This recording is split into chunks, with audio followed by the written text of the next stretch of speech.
Hace cientos de millones de años, mucho antes de que los dinosaurios pisaran la Tierra, un mundo extraño y fascinante dominaba el planeta. Era el Carbonífero, una era épica que se extendió desde hace aproximadamente 359 hasta 299 millones de años. En esta época, exuberantes bosques primitivos cubrían vastas extensiones y bajo su sombra se formaban las vastas reservas de carbón que hoy impulsan nuestras industrias. Pero lo más impactante de aquel tiempo no eran solo los paisajes, sino las criaturas que lo habitaban. Insectos y artrópodos gigantescos, de tamaños inimaginables, caminaban y surcaban los cielos. Imagina libélulas del tamaño de halcones y ciempiés tan largos como coches pequeños. Un reino de titanes oculto bajo una atmósfera densa y rica en oxígeno. Este fue el escenario de una tierra prehistórica que se preparaba para transformaciones aún más asombrosas. El clima del Carbonífero, cálido y húmedo, permitió que vastos bosques pantanosos se expandieran, creando un hábitat ideal para el desarrollo de formas de vida primitivas. En este entorno, florecieron tanto los primeros anfibios como otras especies que competían por establecerse. Este tiempo también es conocido como la Edad de Oro de los tiburones debido a la aparición de peces con características similares a las de estos depredadores modernos. Estos peces reemplazaron a los grandes superdepredadores acorazados, como el Dunkleosteus, que habían desaparecido previamente y se convirtieron en los principales cazadores de los ecosistemas acuáticos. No obstante, la diversidad de la fauna del Carbonífero no se limitaba a los peces y anfibios. Otras especies, incluyendo animales de cuerpo blando, también desarrollaron rasgos únicos. Peces con aletas lobuladas y escorpiones marinos se adaptaron de maneras fascinantes, mientras que algunos anfibios presentaban cráneos con formas tan singulares como las de un boomerang, y ciertos peces parecían más bien criaturas míticas con alas de dragón. Entre las criaturas más impresionantes de esta época estaba la meganeura, un insecto que podía compararse en tamaño a un águila moderna. Conocida como la libélula gigante del Carbonífero, sobrevolaba los cielos de lo que hoy es América del Norte y Europa. Este enorme artrópodo fue descubierto por Charles Brongniart en 1880, en Francia, y se ha ganado el título de Reina de los Cielos Carboníferos. La meganeura compartía su mundo con reptiles, anfibios de gran tamaño y otros insectos gigantescos. Sin embargo, hacia el final del Carbonífero, la disminución en los niveles de oxígeno en la atmósfera puso fin al dominio de estas criaturas aladas, marcando su extinción definitiva. A lo largo de las costas escocesas, especialmente en la región conocida como Aon, habitó uno de los artrópodos más impresionantes del Carbonífero, el Artropleura. Este gigantesco invertebrado, considerado el artrópodo terrestre más grande de todos los tiempos, alcanzaba longitudes promedio de entre 2 y 3 metros, comparable al tamaño de un hombre adulto o un cocodrilo, e incluso tan largo como un automóvil. En casos excepcionales, algunos ejemplares llegaban a medir hasta 6 metros, una dimensión que los hacía verdaderamente colosales. El Artropleura era un pariente remoto de los actuales milpiés y ciempiés, con una apariencia que recordaba a un ciempiés gigante cubierto por una armadura natural. Este habitante de los densos bosques pantanosos del Carbonífero, aunque imponente, era principalmente herbívoro. Su dieta consistía en hojas en descomposición, madera muerta y otro tipo de material vegetal encontrado en su húmedo entorno. Sin embargo, las etapas juveniles de este artrópodo podían incluir carne en su alimentación, ya que aún no eran capaces de procesar plantas eficientemente hasta alcanzar la madurez. Dotado de mandíbulas poderosas, el Arthropleura no utilizaba veneno para defenderse, sino que confiaba en su tamaño y su gruesa armadura para evitar a los depredadores. Este artrópodo, casi ciego, dependía de un agudo sentido del olfato y el tacto para orientarse en su entorno y detectar amenazas o presas potenciales. Aunque tímido por naturaleza, podía volverse agresivo si se sentía amenazado, atacando con fuerza a cualquier intruso. Para refugiarse, solía esconderse bajo montones de hojas, en follaje denso o en pequeñas madrigueras subterráneas. En ocasiones, se aventuraba al aire libre, camuflándose perfectamente con su entorno gracias a su coloración y estructura corporal. Sin embargo, su armadura natural no le ofrecía ninguna protección contra los frecuentes incendios forestales de la época, y muchos de estos gigantes perecieron trágicamente en las llamas. Otro habitante notable de la misma fue el Stetacanthus, un pequeño pero feroz tiburón prehistórico que vivió durante los períodos Devónico tardío y Carbonífero temprano. Este depredador medía aproximadamente 1 metro y alcanzaba un peso cercano a los 9 kilogramos. A pesar de su tamaño modesto, era una amenaza constante para peces pequeños e incluso para otros tiburones menores. Lo más llamativo del Stetacanthus era una peculiar estructura en forma de tabla de planchar que los machos llevaban sobre sus espaldas. Esta protuberancia, con una superficie rugosa en lugar de lisa, ha sido objeto de intensas investigaciones. Los expertos creen que podría haber servido como un mecanismo para facilitar el apareamiento, permitiendo que los machos se acoplaran firmemente a las hembras. Este rasgo único llevó años de estudio desde que los primeros fósiles se descubrieron en Europa y América del Norte a finales del siglo XIX.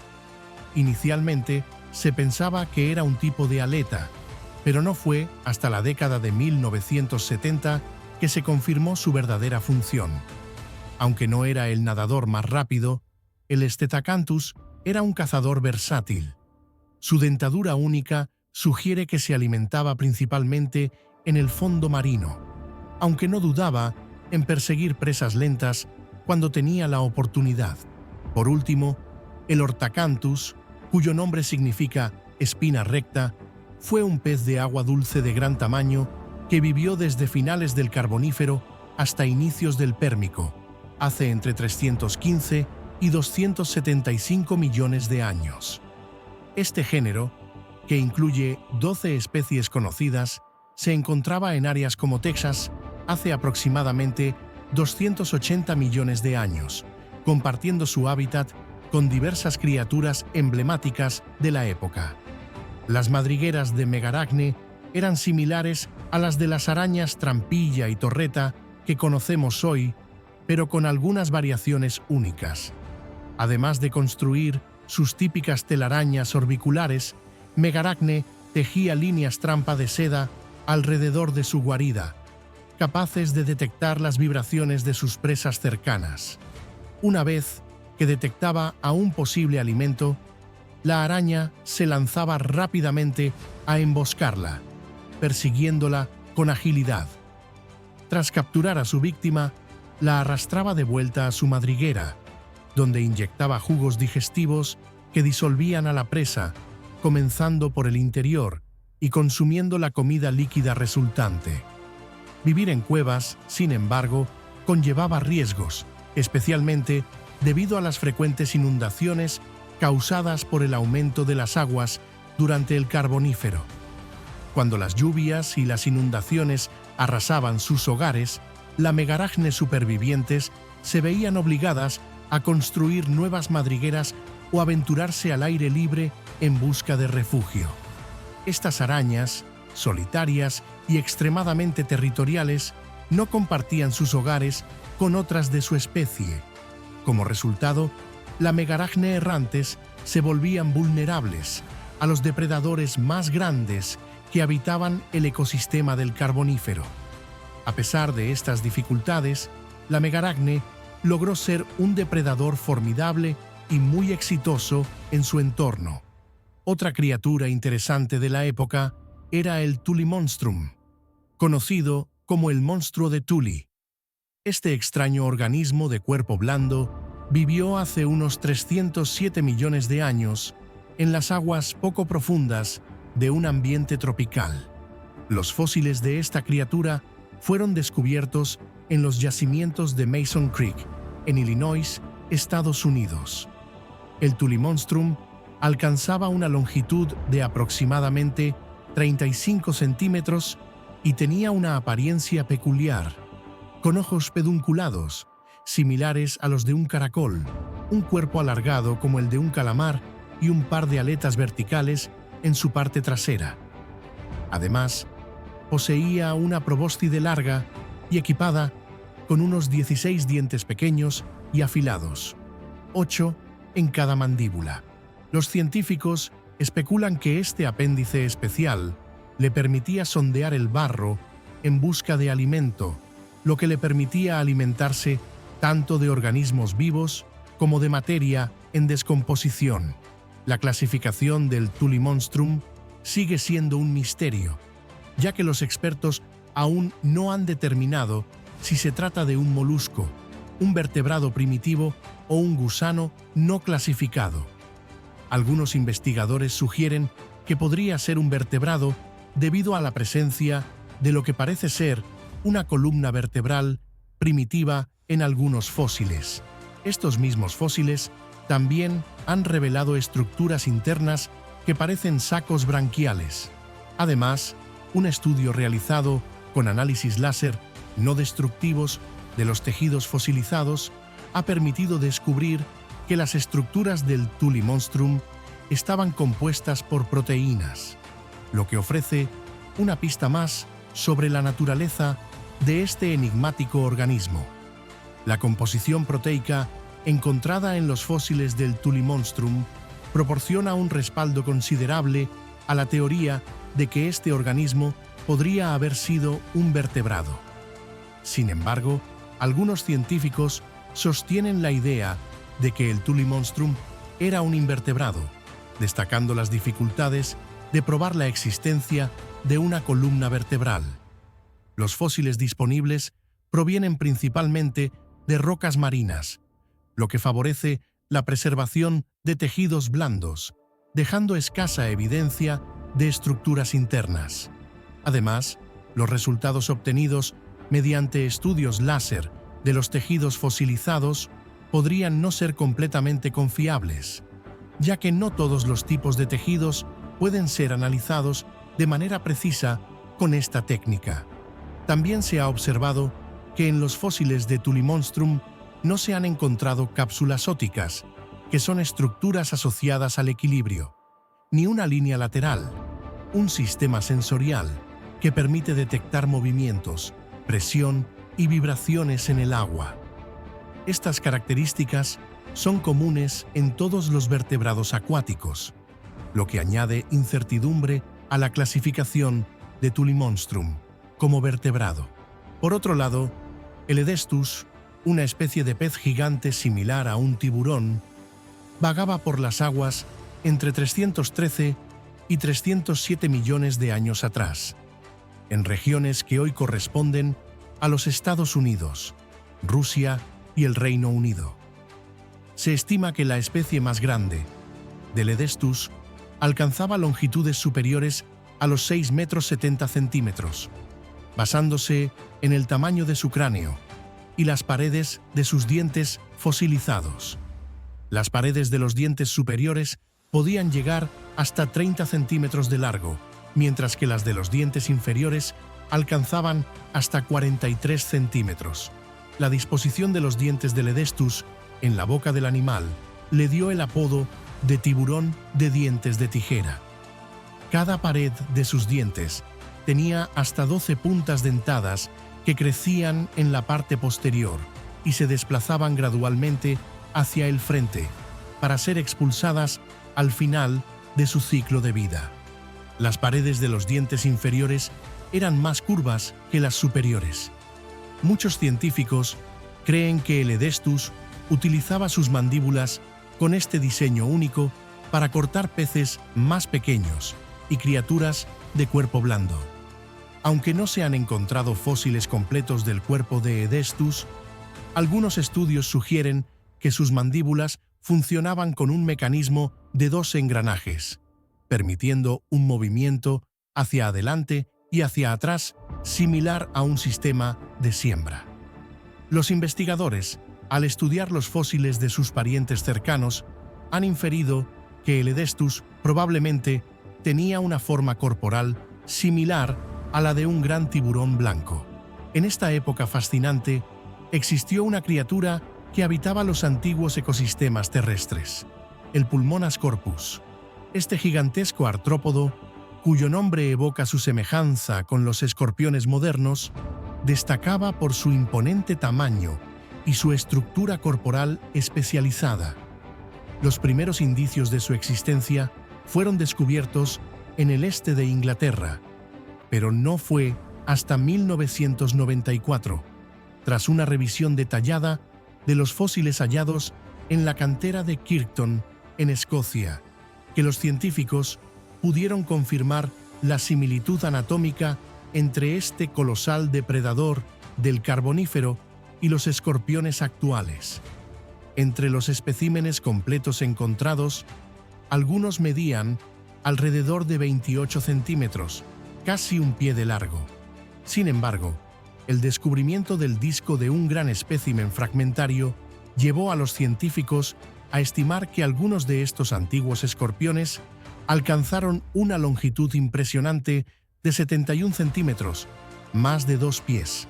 El Pulmonas corpus no solo era enorme, sino que también tenía 4 ojos distintos, un par de ojos medianos que probablemente se utilizaban para la claridad visual y la conciencia espacial, y un par de ojos laterales que probablemente detectaban la luz.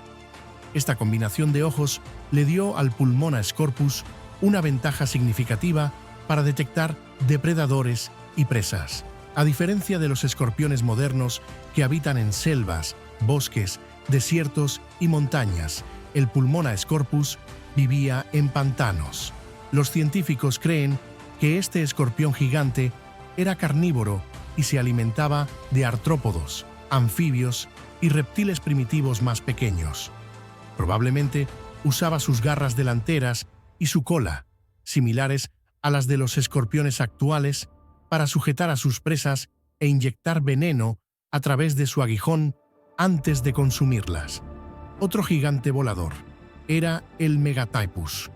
Este gigantesco insecto volador vivió hace unos 309 millones de años en lo que hoy es América del Norte. El Megatypus se estima que tenía una envergadura de alrededor de 56 centímetros. Esta estimación proviene de restos fósiles fragmentarios descubiertos. A pesar de la evidencia fósil limitada, los científicos creen que el Megatypus era muy parecido a las libélulas modernas, con múltiples alas que le permitían volar. Se cree que el Megatypus era un herbívoro que se alimentaba de jugos de plantas, basándose en los parientes más cercanos de este insecto, que tenían partes bucales en forma de pico con estiletes largos y afilados. El Megatypus también tenía un órgano parecido a una bomba para perforar las plantas y extraer sus jugos. Los científicos creen que tenía un par de pequeñas aletas frente a sus alas más grandes, similares a las de sus parientes. Esta característica le habría dado al Megatypus una enorme movilidad aérea excepcional, lo que le proporcionó una clara ventaja sobre otras especies. Y así terminamos nuestro fascinante viaje por el Carbonífero, un tiempo de paisajes impresionantes y criaturas gigantes que parecen sacadas de un mundo de fantasía. Desde los majestuosos Artropleura y Meganeura hasta el enigmático Tullimonstrum y el temible Edestus, la biodiversidad de esta era nos recuerda cómo la vida en la Tierra ha evolucionado de maneras sorprendentes. Si disfrutaste explorando este rincón de la prehistoria con nosotros, no olvides darle un like a este video y suscribirte para más contenido sobre las maravillas de la historia natural. ¿Cuál de estas criaturas te impresionó más? Déjalo en los comentarios, queremos saberlo. Gracias por acompañarnos en este viaje al pasado remoto. Hasta la próxima, donde continuaremos descubriendo los secretos de la Tierra y sus antiguos habitantes. Nos vemos en la siguiente aventura.